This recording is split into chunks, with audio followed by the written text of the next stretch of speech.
experiment is not a public opinion poll. It examines behavior under the pressure of social forces, as the experiment of Solomon Asch reveals.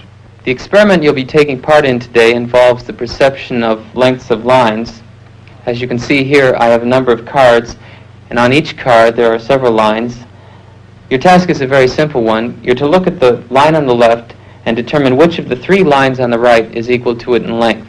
All right, we'll proceed in this order. You'll give your answer. Only one of the people in the group is a real subject, the fifth person with the white t-shirt. The others are confederates of the experimenter and have been told to give wrong answers on some of the trials. The experiment begins uneventfully as subjects give their judgments. 2, 2, 2, 2, 2, 3, 3, 3, 3. But on the third trial, something happens. 2, 2, 2, 2, 2. The subject denies the evidence of his own eyes and yields to group influence.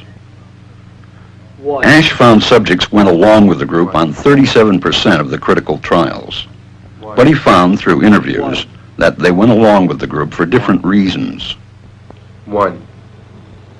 1. They must be right. There are 4 of them and 1 of me. 1. This subject's yielding is based on a distortion of his judgment. He genuinely believes that the group is correct. 1.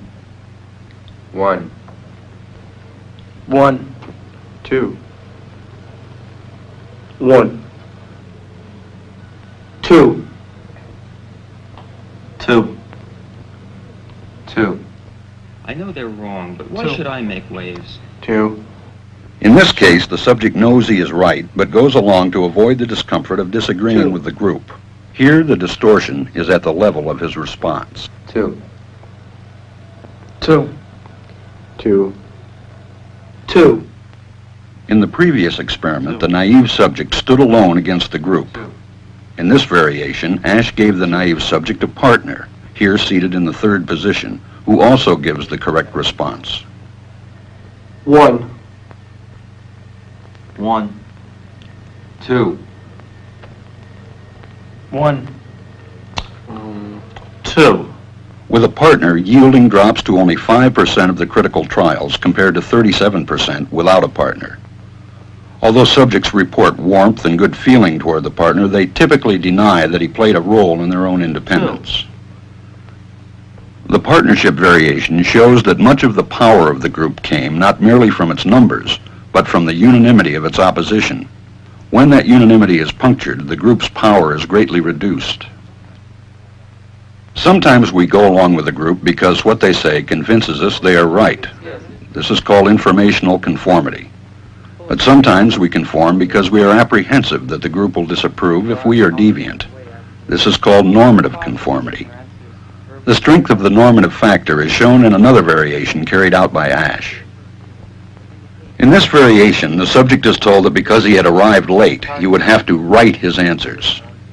Subjects in this private response experiment are exposed to the same amount of misleading information as other subjects, but they are immune from any possible criticism by the group. 1. 1. 1. And this enormously reduces the pressure to conform. Conformity drops by 2/3.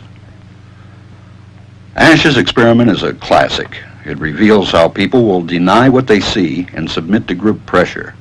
It allows us not only to observe conformity, but to study the conditions that increase or reduce its occurrence.